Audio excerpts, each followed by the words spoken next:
और दोस्तों, कभी चाय पिए हो? जानते हो ये चाय कहाँ से आते हैं? चलो तब इसी का हिस्ट्री जानने के लिए आज हम लोग पढ़ेंगे चैप्टर टी फ्रॉम आसाम। और इसके रचयिता को तुम्हें कमेंट सेक्शन में बताना है। इस चैप्टर का राइटर को तुम्हें बुक से देख के इस कमेंट सेक्शन में बताना है। ये पूरा कहानी दो दोस्त पे बेसिस है, नहीं, दो क्लासमेट पे बेसिस है। अच्छा, दोनों दिल्ली स्कूल में पढ़ते थे। तो दोनों में से एक शहर का था, एक गांव का था। एक का नाम था प्रांजोल, नाम से ही पता चल रहा है ये गांव का है। और दूसरा का नाम था राजवीर, ये शहर का था। प्रांजोल गांव का था तो कहाँ का गांव का था यार? ये असम का था, अपर असम का।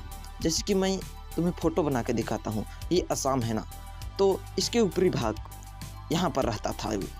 यहाँ पर करता क्या था यार भैया? इसके फादर, इसके पिता असम के बहुत बड़े चाय के बागान का मैनेजर थे।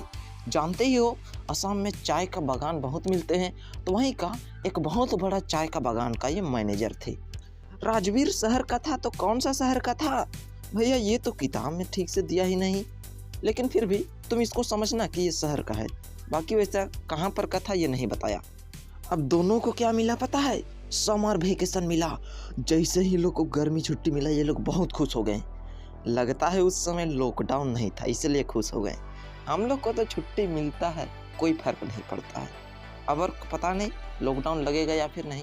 तो प्रांजल ने राजवीर को कहा कि तुम कहाँ दिल्ली में रहोगे, दिन रात पोल्यूशन का शिकार होगे, बीमार हो जाओगे, चलो हम लोग की तरफ घूमने चलो। कह के मैं तुम्हें अपने पूरा चाय बागान घुमाऊंगा, बहुत मजा आएगा, कह के बोला। अरे यार, राजवीर को अवसर मिला है तो वो ठुकराएगा।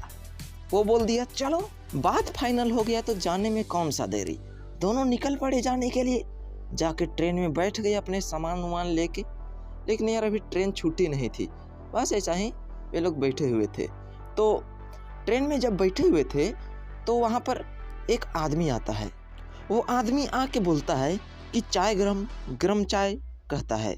तुम समझ गए होगे कि वो आदमी कौन था यार? चाय वाला था होगा, वही ना चाय गरम गरम चाय बोलेगा। तो आया और सबको दिया, सबके पास घुमाया, घुमाते हुए इन लोगों के पास आया, बोला कि चाय साहब। तो प्रांजल देखा कि यहाँ पर जितने भी बैठे हैं ना, अधिकतर लोग चाय का चुस्की ले रहे हैं। हम लोग क्या करें? ये लोग बोला ठीक है 2 कप दे दो। अब दोनों चाय का कप को ले लिए और बढ़िया से ये लोग भी चुस्की लेने लगे। जब ये चुस्की ले रहे थे ना, तो राजवीर प्रांजल को बोलता है कि यार तुम्हें पता है दुनिया में डेली 80 करोड़ कप चाय पिया जाता है। बाप रे बाप, 80 करोड़ कप चाय! भैया ये तो पहले का डाटा है, आजकल तो मुझे लगता है 80 करोड़ से 160 करोड़ बढ़ के हो गया होगा। लेकिन फिर भी एग्जाम में पूछे तो 80 करोड़ ही बोलना, ठीक है? तो प्रांजल खुश होकर बोलता है कि सही में ये जो चाय है ना, ये बहुत पॉपुलर है, अधिकतर लोग इसको पीते हैं। अब ट्रेन निकल पड़ा। अब ये लोग क्या करेंगे यार? दोनों क्लासमेट थे, एक ही क्लास के थे, और दोनों डिटेक्टिव बुक पढ़ना बहुत पसंद करते थे, क्योंकि वहाँ डिटेक्टिव स्टोरीज रहते थे। यार डिटेक्टिव मतलब जासूसी होता है, जासूसी की कहानी, जासूसी की किताब, सब ये सब पढ़ना ये लोग बहुत पसंद करते थे। तो क्या हुआ, वहाँ पर सिर्फ एक ही आदमी डिटेक्टिव बुक पढ़ रहा था, वो था प्रांजल सिर्फ डिटेक्टिव बुक पढ़ रहा था, जासूसी का कहानी पढ़ रहा था। और जो राजवीर था वो तो उसमें पढ़ने उड़ने में ध्यान नहीं दे रहा था, वो इधर उधर झांक रहा था ट्रेन से। इधर का है रे, बहुत सुंदर दिख रहा है सुंदर सुंदर सीनरी का आनंद ले रहा था, क्योंकि यार वो तो दिल्ली में पला बढ़ा था, जिंदगी भर में सिर्फ बिल्डिंग ही बिल्डिंग देखा हुआ था। वो कभी ऐसा सुंदर सीनरी थोड़े ना देखा था। पेड़ पौधे, हरियाली, मस्त लग रहा था उसको। बोल रहा है कि पूरा हरा भरा दिख रहा है यार। उसने उसके बाद देखा कि एक बहुत बड़ा धान का खेत था, वो बहुत खुश हुआ। उसके बाद थोड़ा दूर आगे जाने के बाद उसने देखा कि चाय का बागान है। चाय का बागान तो उससे भी ज्यादा था, जहां तक आंख का नजर जाता वहां तक सिर्फ चाय का बागान लगा हुआ था, बहुत ज्यादा था। उसके बाद उसने देखा कि चाय के बागान के बीच बीच में ना पेड़ लगे हुए हैं। रुको मैं बताता हूँ कैसे पेड़ लगे हुए हैं। जैसे कि यहाँ पर से यहाँ तक चाय का बागान है, तो ऐसे बीच बीच में गोल गोल कर रहा हूँ ना, तो ये सब पेड़ है मानो।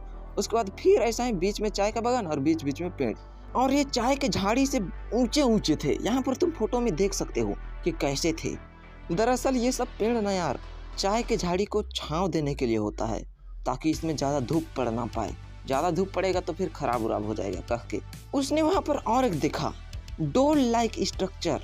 डोल देखे हो, यहाँ पर फोटो में देख सकते हो, इसको बोलते हैं डोल। तो डोल जैसा छोटा छोटा चाय के बागान के बीच में दिख रहा था। वो कौन थे? वो थे टी प्लकर्स, चाय की पत्ती को तोड़ने वाले लोग थे। वही पत्ती को ना तुम चाय में डाल के उसका फिर चाय बनाते हो।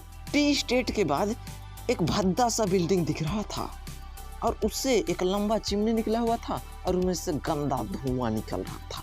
यार यहाँ पर ना चाय का पत्ती प्रोसेस होता है, ऐसा ही थोड़े ना कि चाय का पत्ती को तोड़ के ले आए और चाय में डाल दिए।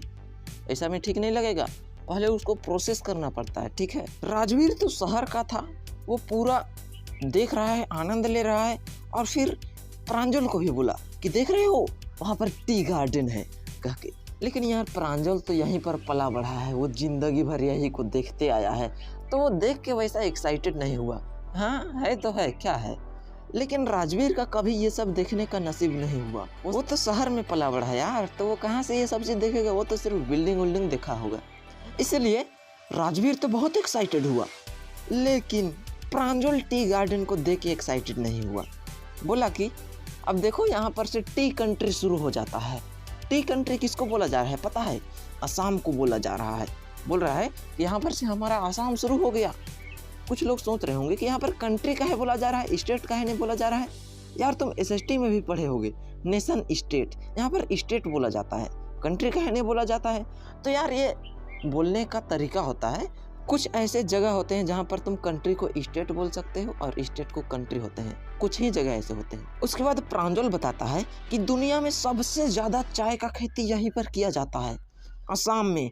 चलो ना अपने घर पहुंचने दो, उसके बाद इतना मैं तुम्हें चाय का बागान दिखाऊंगा ना कि तुम्हें जिंदगी भर के लिए याद रहेगा। चलो भैया इसको चाय का बागान घूमने दो, हम लोग थोड़ा खा पी के आते हैं। चलो भाई मिलते हैं इसका नेक्स्ट पार्ट में।